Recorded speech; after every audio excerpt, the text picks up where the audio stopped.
One of the most important concepts for journalism students to understand is the difference between primary and secondary sources. When you report information to the public, your work should usually be based on primary sources, not secondary sources. It may be helpful to think of primary sources as those sources which provide first-hand evidence of an event or development.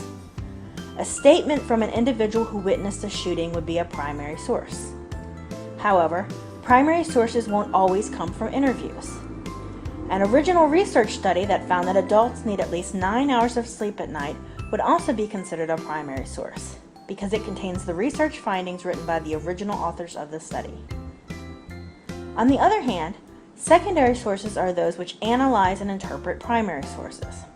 For example, if a journalist writes an article for the New York Times, analyzing a recent legal decision written by a judge in a major court case, that article would be a secondary source.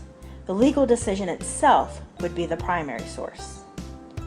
It's important that journalism students carefully consider whether or not they are using primary or secondary sources as the basis for their own work. Imagine that you were assigned to write an article on a recent study testing the effectiveness of a new medication. When you perform a search in a database, you find multiple search results. You find a short article written by another journalist which summarizes the major findings of the study. You also find the original research article written by the scientists that conducted the study.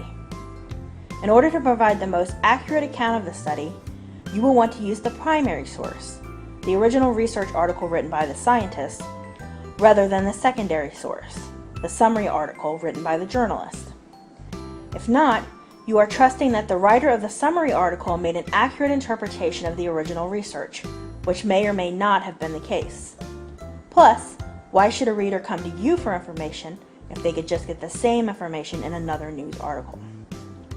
For another example, imagine you were looking for statistics on the current unemployment rate.